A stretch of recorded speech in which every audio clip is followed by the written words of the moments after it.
Bacon,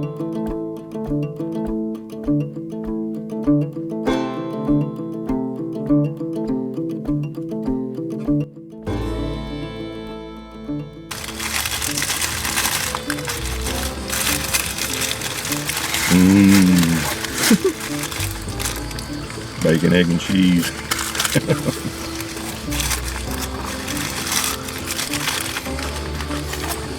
Morning, guys.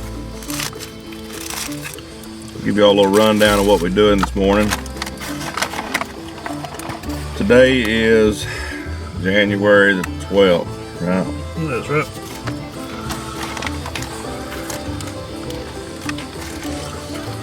Yesterday here in the state of Alabama and states across the southeast, we had a pretty significant weather system come through, and not mistaken, there's some folks lost their lives in Louisiana and here in Alabama as well. So all you folks, please say a little prayer for their families this morning.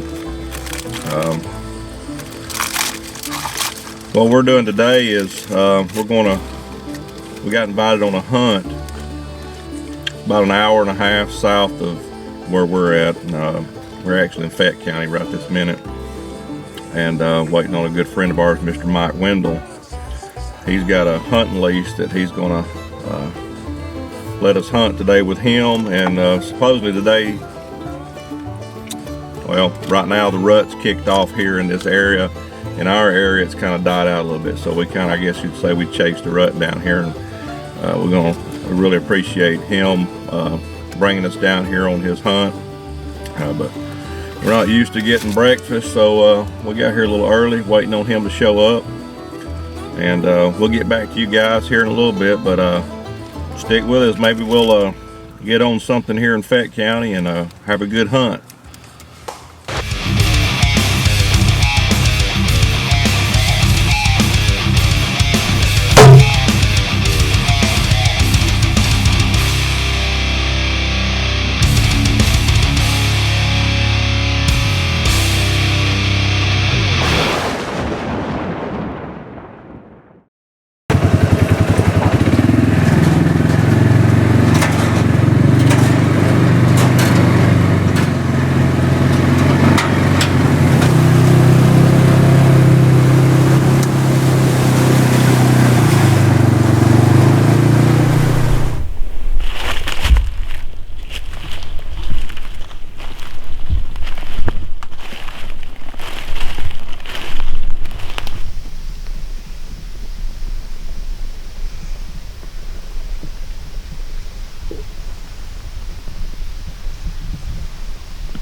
Told you guys we hunt the swamps this morning.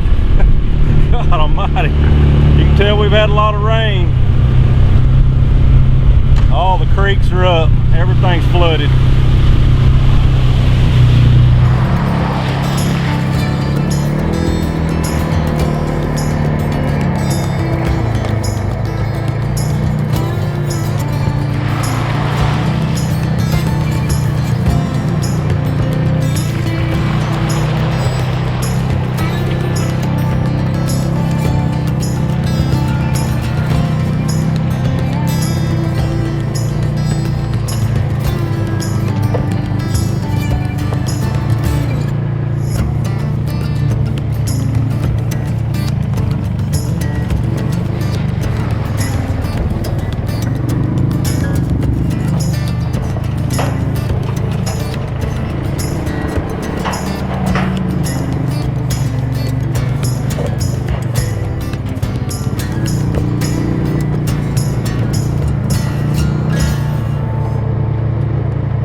All right, Mike, tell us a little bit about the house.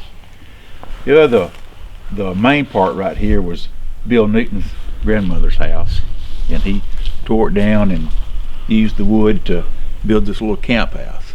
And the main reason he built the camp house, because 30 years ago there's everybody's duck hunters around here, and they needed a place to come and fix breakfast in the morning, because everybody had muddy boots. They didn't want to go in everybody's house with muddy boots on. So they built this camp. This is where they congregated in the mornings before they went duck hunting. What is this? Did you say this is a river that flows behind it? It's Sipsey River. Sipsey River. Sipsey River. Now tell everybody who Bill Newton is.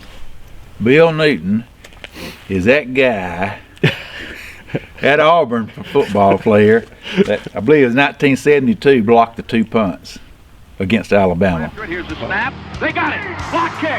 Ball's back to the 25. Picked up on the bounce at the 20. And in for a touchdown is David Wagner. We'll give credit to Bill Newton for blocking it. David Wagner. Punt, Bama punt, right? Punt, Bama punt. That's kind of hard on me. I'm a Bama fan. Oh, I know. Me too. He's a legend when he goes down to Auburn. Yeah.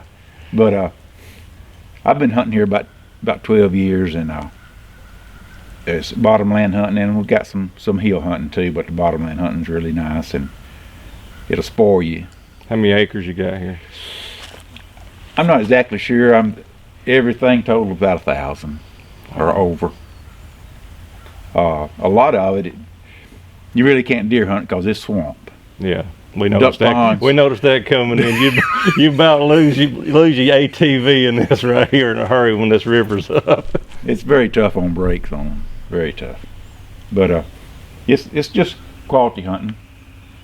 It's about as good as you're gonna find. And you said you got a camp house and you got a bathhouse. Got a bathhouse also. Man, that's cool. That's cool. That's neat. You can change your clothes and your boots and don't have to track in muddy boots in the camp. But guys, they do have an indoor restroom. I was in it earlier. There's one in there. So you want to take us in and show us around and talk about, guys, you're going to see the deer that he's got on the wall here. He, what'd you say they scored? Both of them scored in the 150s. 150s with a bow in Alabama, so it can be done. Little up. A lot of tree time.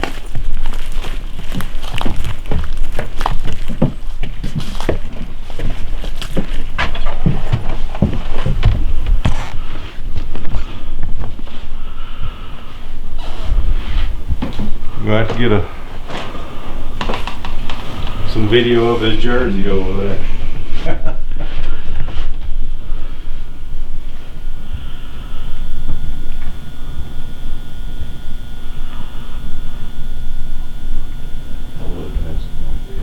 Oh yeah. Oh yeah. Me too. You see a lot of stuff in here. It's not from around this part of the country, and some of the guys, the wives make them get it out of the house, so they bring them stuff. All right, guys. Mike took this buck and this buck. Tell them a little bit about it, Mike. Well, start with this, and I killed this one 2016, and I killed it in an area that it's a really unique place, especially when they're rutting. It's a narrow strip of woods, big timber on the river, and put a camera up, and I just go every week check it, and I wouldn't go there unless I got a buck in the daylight. When I went and checked it on the 18th, and I think it was that one I saw that I said, oh my goodness, this is on daylight. It was on the 17th. And then the next day I went and hunted it. I had him on camera too, but it's at night, and I really didn't even pay attention to him. 17th of January. January. Yeah, that's when the rut is down this area here, guys, is in parts of January into what, February maybe? Oh yeah. And it was on the 19th, and it's hard to get to this place, reason people don't hunt it. Just really aggravating. You have to go way around in a wheeler. I went there 8:30. It was cold that morning, overcast, about 17 degrees, and just so happened to be I was standing up and I saw a doe coming down the trail right in front of me. I grabbed my bow and looked, sure enough, here he was trailing her. And she came about 12 yards on me. I thought he was going to do the same, but no, he cut the corner and he was about 22 yards, and I shot, and I made a good shot, and he went about 40, 50 yards and fell over. And he scored 152. 152, and what do you think he weighed, or do you remember what he weighed? He weighed 200 pounds. 200 pounds. And the next year, on January the 4th, I went and checked the camera and saw him on there in the daylight.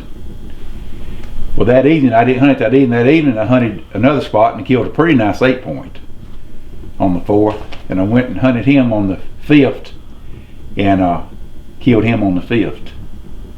And that's the first time I've ever seen a mature buck just coming through the woods, not chasing a doe or not looking for a doe. He was just nonchalant, just coming through. By himself. Yep, that's very unusual. Amazing. And he scored 152 and a half. Wow. From the same tree? From the same tree. And this little trait right here, this point coming off, we killed 3 or 4 deer with that trait right there. Kind of unusual. And there's another deer we got pictures of on the property, and he's about that big. Wow. But we ain't got pictures of him in weeks and weeks.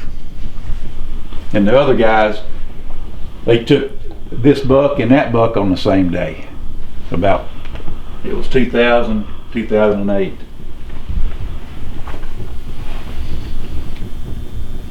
Wow. And we don't have them like that everywhere, believe me. 150-inch deers, it's just hard to come by. Yeah. But a lot of people don't think that exists in Alabama, but it does. Oh yeah. You've got 2 of them right here to prove that off the same property. A guy right across the river from us killed a tremendous buck about 3 years ago, and it had a giant beam with a bunch of points and 3-point, and it scored 173. Wow. It was just, if it had the horns had a match, it would have been a over 200-inch deer. This place is so pretty down here.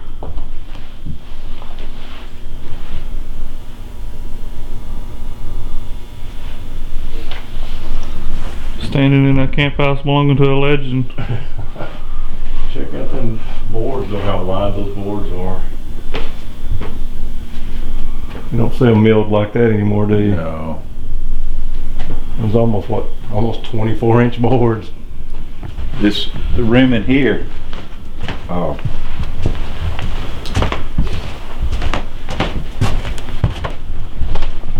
not really sure where he got the wood to build this part.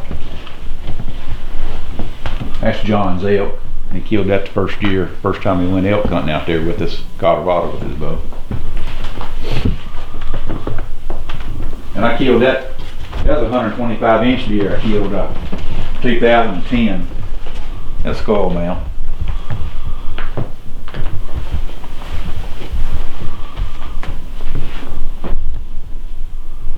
Killed him chasing a doe.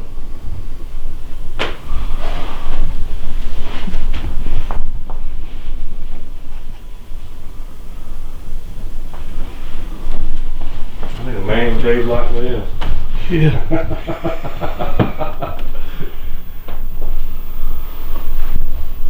Bill's a big turkey hunter. Big turkey hunter. Me too. That's all he does. He don't even deer hunt no more. Mike, I appreciate you inviting us down to hunt, bro. You bet. Come on back anytime you want to. Guys, as always, we appreciate y'all following us through our adventures. And with that being said, if you like our content, be sure to hit that subscribe button. And be sure to follow us on Instagram and Facebook. We're always on there. So with that being said, God bless, and y'all have a safe hunting season.